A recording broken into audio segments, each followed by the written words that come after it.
A couple days ago, I posted a story called Footsteps here on r/no sleep. There were a number of questions that made me curious about certain details of my childhood, and so I spoke with my mother. Exacerbated by my questions, she said, "Why don't you tell them about the goddamn balloons if they're so interested?" As soon as she said that, I remembered so much about my childhood that I'd forgotten. This story will provide greater context for the previous story, which I think you should read first. Though the order isn't of vital importance, reading that story first will put you in my place more effectively, since I remember the events of Footsteps first. If you have questions or anything, feel free to ask and I'll try to answer them. Also, both stories are long, so heads up on that. I'm just hesitant to leave out any important details. When I was 5 years old, I went to an elementary school that, from what I've come to understand, was really adamant about the importance of learning through activity. It was a part of a new program designed to allow children to rise at their own pace. And to facilitate this, the school encouraged teachers to come up with really intensive lesson plans. Each teacher was given the latitude to create his or her own themes, which would run for the duration of the grade, and the lesson in math, reading, etc., would be designed in the spirit of the theme. These themes were called groups. And there was a space group, a sea group, an earth group, and the group I was in, community. In kindergarten in this country, you don't learn much about except how to tie your shoes and how to share, so most of it isn't very memorable. I only remembered two things very clearly. I was the best at writing my name the right way in the balloon project, which was really the hallmark of the community group, since it was a pretty clever way to show how a community functioned at a really basic level. You've probably heard of this activity. On one Friday, I remember it being Friday because I was excited about the project and it being the end of the week. Towards the beginning of the year, we walked into the classroom in the morning and saw that there was a fully inflated balloon tied off with a string taped to each of our desks. Sitting on each of our desks was a marker, a pen, a piece of paper, and an envelope. The project was to write a note on the paper, put in the envelope, and attach it to the balloon, which we could draw a picture on if we wanted. Most of the kids started fighting over the balloons because they wanted different colors, but I started on my note, which I had thought a lot about. All the notes had to follow a loose structure, but we were allowed to be creative within those boundaries. My note was something like this: "Hi, you found my balloon. My name is, and I attend elementary school. You can keep the balloon, but I hope you write me back. I like Mighty Max, exploring, building forts, swimming, and friends. What do you like? Write me back soon. Here's $1 for the mail." On the dollar, I wrote 4 stamps right across the front, which my mom said was unnecessary, but I thought it was genius, so I did it. The teacher took a Polaroid of each of us with our balloons and had us put them in an envelope along with our letter. They also included another letter that I assume explaining the nature of the project and sincere appreciation for anyone's participating in writing back and sending photos of their city or neighborhood. That was the whole idea, to build a sense of community without having to leave the school, and to establish safe contact with other people. It seemed like such a fun idea. Over the next couple weeks, the letters started to roll in. Most came with pictures of different landmarks, and each time a letter would come in, the teacher would pin on a big wall map we had put up, showing where the letter had came from and how far the balloon had traveled. It was a really smart idea because we actually looked forward to coming to school to see if we had gotten our letter.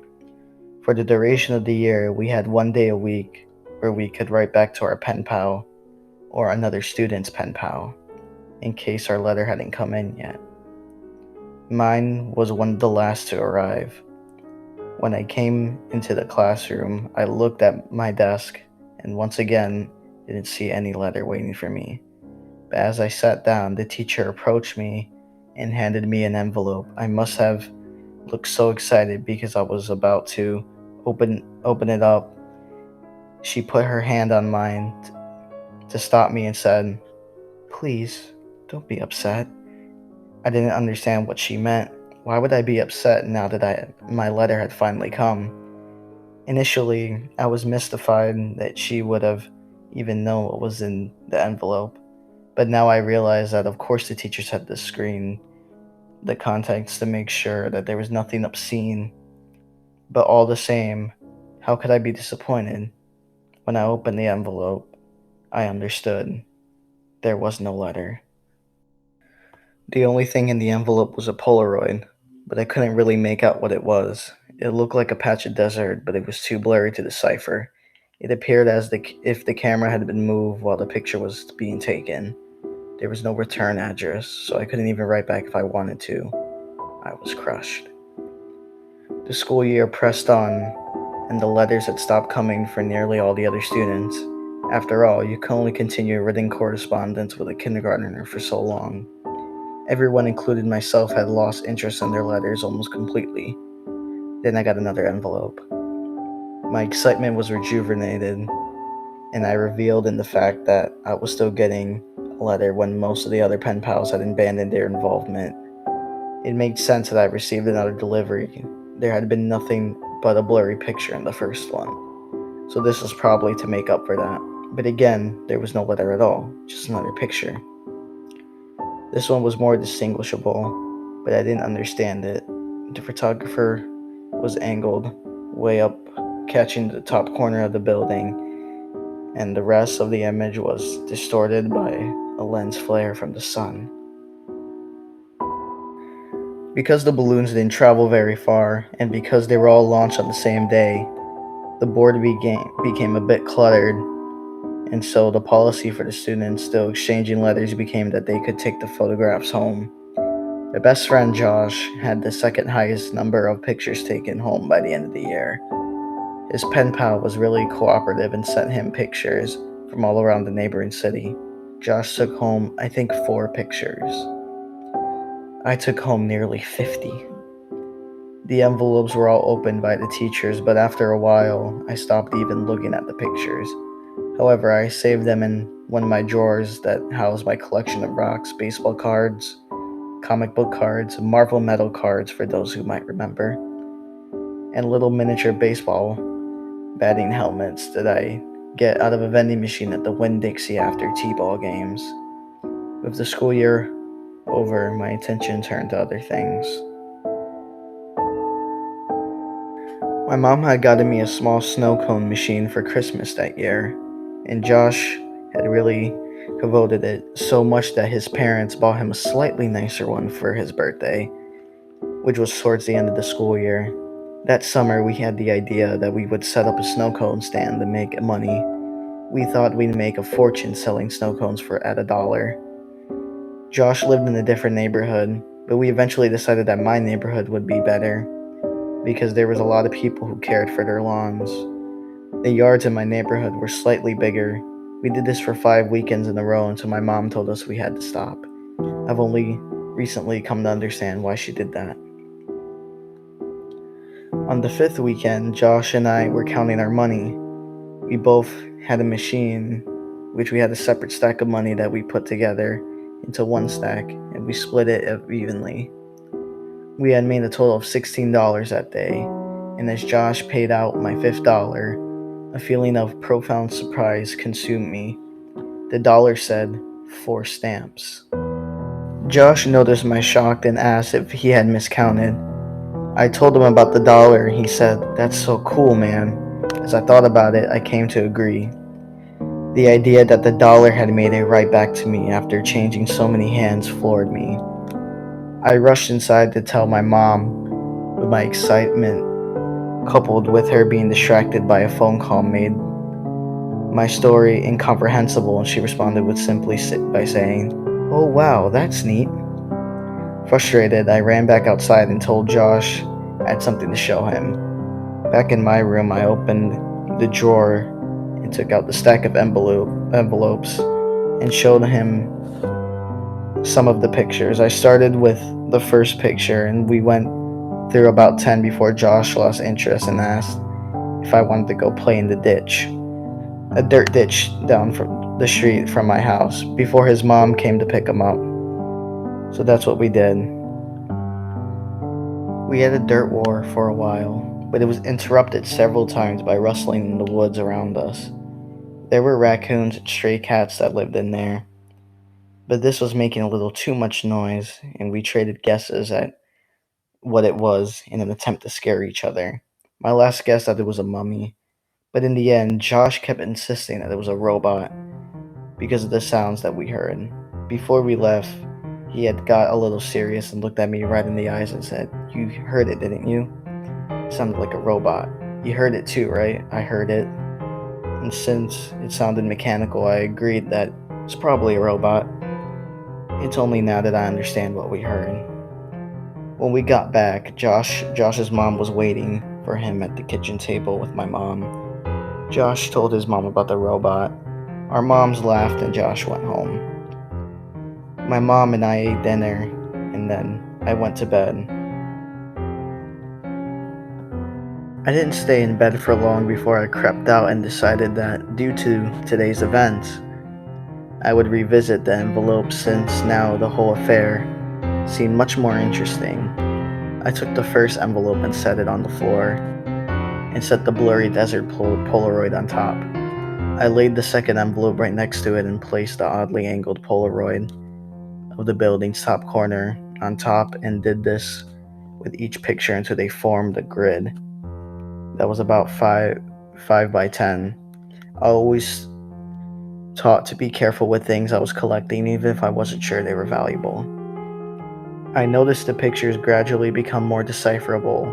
There was a tree with a bird on it, and a speed limit sign, power line, and a group of people walking into some building. Then I saw something that vexed me so powerfully that I can, now as I write this, distinctly remember feeling dizzy and capable of only a single repeating thought. Why am I in this picture? In this photograph of the group of people entering the building, I saw myself holding hands with my mother in the very back of the crowd of people. We were at the very edge of the photo, but it was undoubtedly us. And as my eyes swam over the sea of Polaroids, I became increasingly anxious. It was a really odd feeling. It wasn't fear. It wasn't the feeling you get when you're in trouble. I am not sure why I was flooded with that feeling. But there I sat, floundering in the distinct sense that I had done something wrong. And this feeling only intensified as I looked on at the rest of the photos after the one that had so powerfully struck me. I was in every photo. None of them were close shots, none of them were only of me, but I was in every single one of them. Off to the side, in the back, bottom of the frame. Some of them were only the tiniest part of my face captured at the very edge of the photo, but nevertheless, I was there. I was always there. What to do? Your mind works in funny ways as a kid, but there was a large part of me that was afraid of getting in trouble simply for still being up. Since I already had the looming feeling of having done something wrong, I decided that I would wait until tomorrow. The next day, my mom was off to work and spent most of the morning cleaning up around the house. I watched cartoons. I imagined and waited until I thought it was a good time to show her the Polaroids. When she went out to get the mail, I grabbed a couple of the pictures and put them on the table in front of me. As I sat waiting for her to come back in when she returned, she was already opening the mail and threw some junk mail into the trash can. And I said, "Mom, can you come here for a second? I have these pictures. Just give me a minute, honey. I need to mark these on the calendar." After the minute or two, she came and stood behind me and asked what I needed. I could hear her shuffling with the mail behind me, but I just looked at the Polaroids and told her about them. As I explained more and more and pointed to the pictures, her frequent uh-huhs and okays decreased, and she suddenly became completely quiet and only making little noise with the mail. The next noise I heard from her sounded as she was trying to catch her breath in a room that had no air left in it. At last, her struggling gasps were conquered, and she simply dropped the remaining mail on the table and ran to the kitchen to get the phone. Mom, I'm sorry, I didn't know about these. Don't be mad at me. With the phone pressed to her ear, she was walking/running back and forth and shouting into it. I nervously fiddled with the mail sitting next to my Polaroids. The top envelope had something sticking out of it that I thoughtlessly and anxiously pulled out until it came out. It was another Polaroid. Confused, I thought that somehow one of my Polaroids had slipped into the stack when she threw down the mail down. But when I turned it over and looked at it, I realized that I had not seen this one before. To my dismay, it was me. But this one was a much closer shot. I was surrounded by trees and was smiling. But it wasn't just me, I noticed Josh was there too. This was us from yesterday. I started yelling for my mom, who was still screaming into the phone. I repeatedly yelled for her until she finally responded with, "What?" And I could only think to ask, "Who are you calling?" "I'm talking with the police, honey." "But why?" "I'm sorry, I didn't mean to do anything." She answered me with a response that I never understood until I was forced to revisit these events from the earliest years of my life. She grabbed the envelope off the table and the picture of Josh, and I spun and slid, landing next to the other Polaroids in front of me. She held the envelope up to my eyes, but I can only look at her and watch as all the color began draining out of her face. With tears welling up in her eyes, she said that she had to call the police because there was no postmark.